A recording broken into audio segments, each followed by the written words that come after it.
Peggy 18.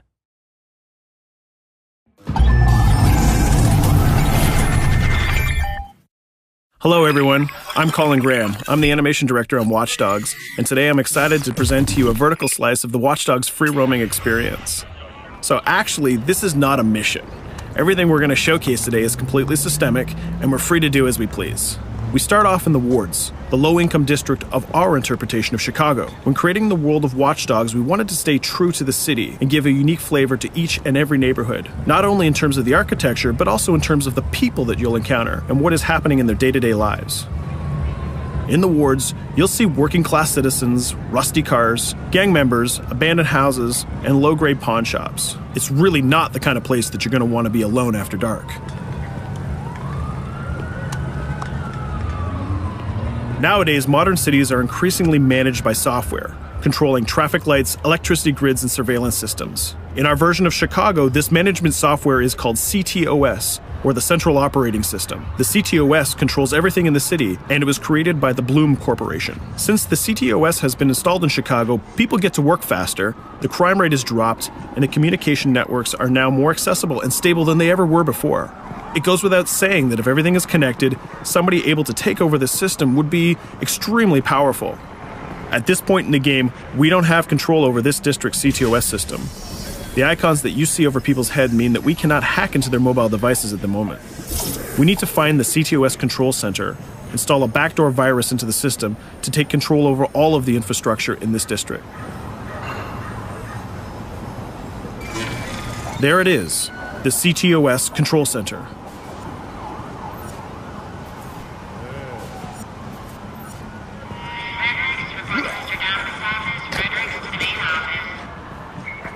Watch it. You're walking someplace you got no business. It's heavily guarded.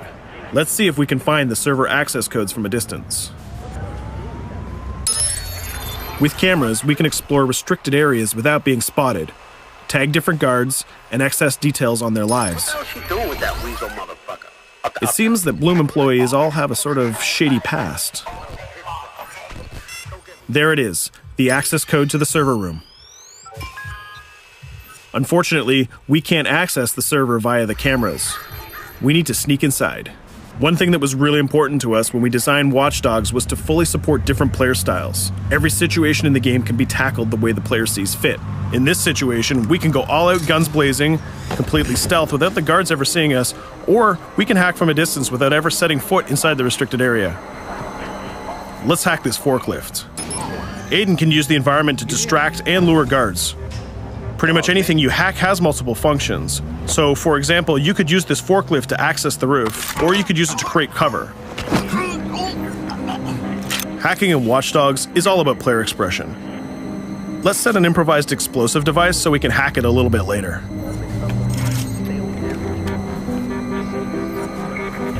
You'll also notice Aiden's low-profile stance.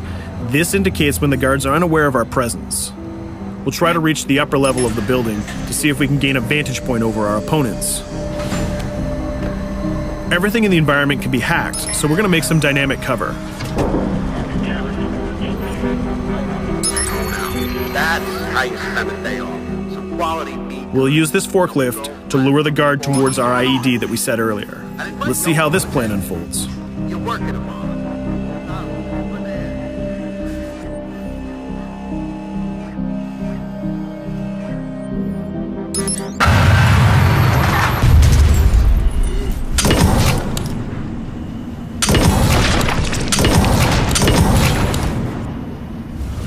What you just saw is called focus. It represents Aiden's analysis capabilities and his quick reflexes. This gives the player more time to combine core game mechanics together, such as shooting, hacking, and driving, in order to handle more complicated situations.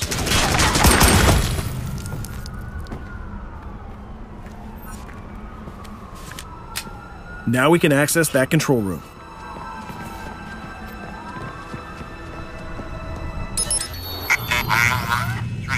Drop 2, 5.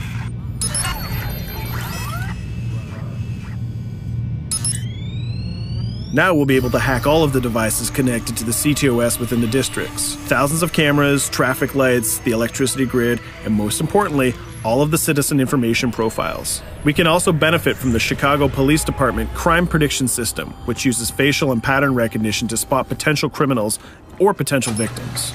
Since this is a pretty rough neighborhood, I'm pretty sure we're going to stumble on some suspected criminal activity pretty soon.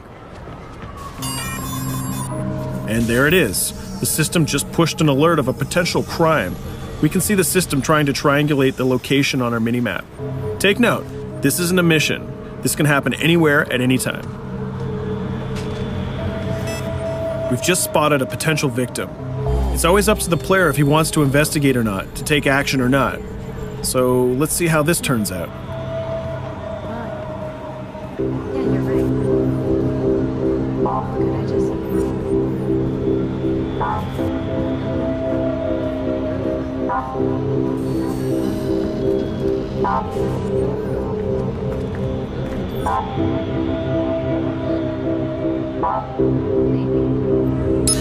Right. You think you're leaving me? Huh? Jesus, I told you to stay away from me! You belong to me now. Get it? You better leave or I'll call the cops! I'll fucking kill you, goddammit. Get off! Yo! That was close. Good thing that we intervened. We managed to prevent the crime, but we triggered a chase. From here, the criminal's behavior is unpredictable. He can try to get away, shoot back at us, surrender, or call for backup.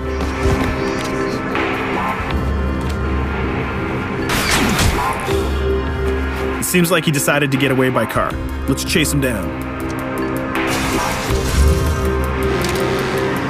In Watch Dogs, we have a wide variety of vehicles. Each one of them has their own unique properties and handling.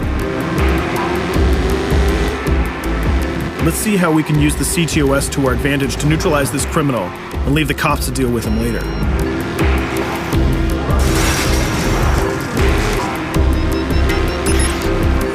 The chase stops right here. Using the blockers usually reserved for the cops during interventions, we managed to stop this criminal without killing him. This gives us a reputation bonus. This system is at the core of the Watch Dogs experience. Depending on how we handle different situations in the game, the media and the citizens will have a different perception of our hero, whether he is a true vigilante or a reckless criminal. This will have repercussions throughout the game.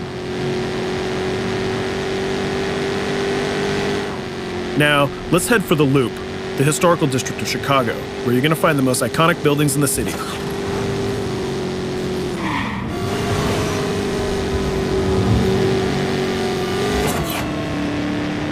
We're going to go to a gun shop to see what arsenal is available for players. The economy is a big part of Watch Dogs. Players will be able to grow their arsenal with weapons and craft their tools in order to increase their power and their hacking abilities.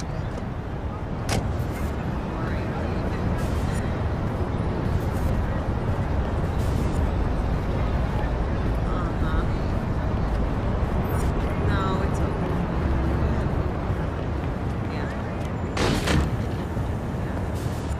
You will find all of the weapons that you would expect in a traditional shooter. Pistols, assault rifles, guns, sniper rifles, and grenade launchers, just to name a few. A lot of bullets were fired in our last encounter with the CTOS guards. Let's stock up on some more ammo. Finding everything.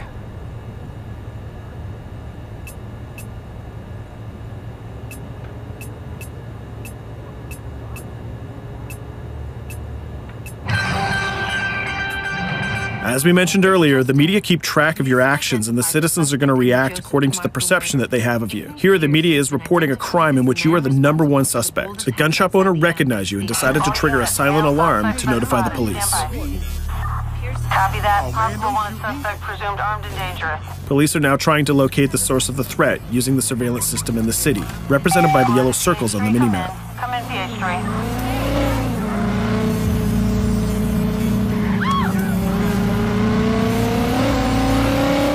Aiden is able to stall their efforts by hacking into their communication systems while avoiding the scanning areas.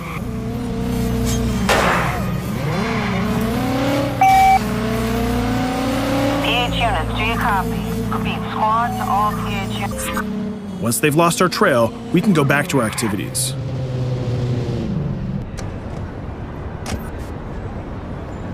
One thing that Bloom did to win over the population of Chicago with the CTOS project was to install free Wi-Fi hotspots throughout the city.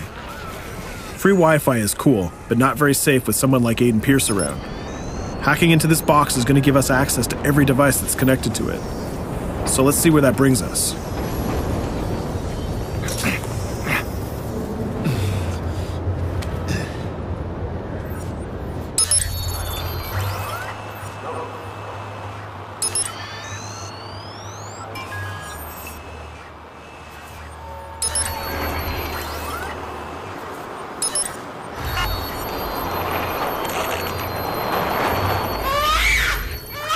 We just hacked into the webcam of a laptop. It seems that we're in the apartment of a mother and we can hear her baby crying in the background. Her bank information is in her mobile phone sitting right there on the table in front of us. It's totally up to the player whether we decide to steal it or not. Of course, this won't affect our reputation because nobody can witness this action. Just like in real life, nothing is totally black or white, but rather many shades of gray.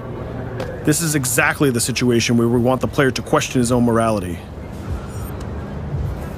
Let's go withdraw that money. If you think that you're alone, think again. Aiden is not the only hacker in town. Someone's trying to install a backdoor virus on Aiden's phone in order to steal a portion of the information that he's gathered through the game so far. First, we're gonna have to reach the area where the signal is coming from.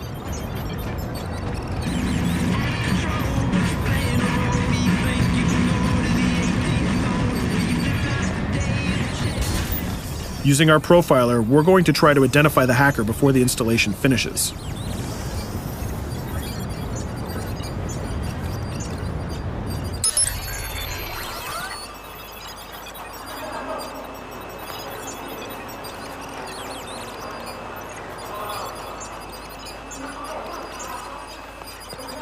There he is.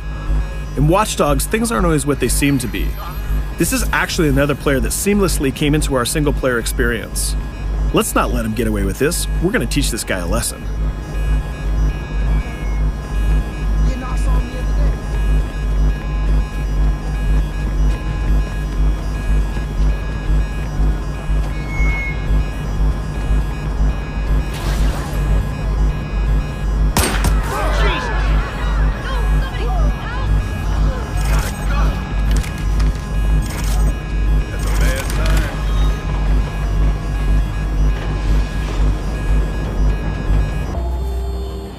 We stopped the hack, but the hacker managed to get away. I don't know about you, but we can't let this pass by. We need to retaliate. Using the grid, let's see if we can find that second player. There he is. Let's enter his game seamlessly.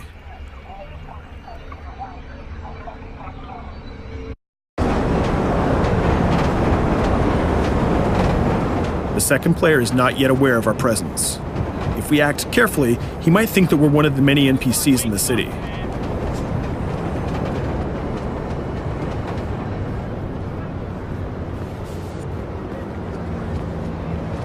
What was that?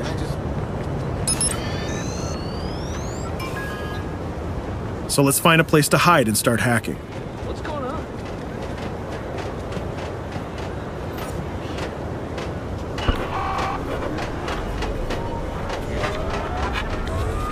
The second player has just been alerted that a breach has occurred on his phone. He's trying to find us using his profiler.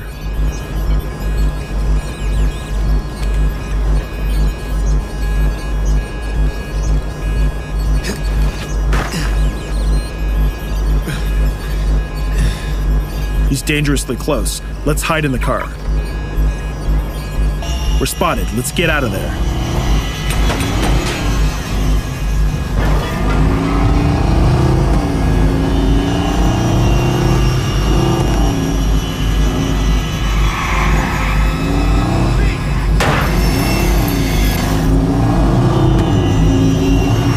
Let's set up an ambush right here. By dragging the other player back here into the alley, we make sure that no civilians get hurt during the firefight. We didn't succeed in hacking the second player, but we did get a little bit of revenge.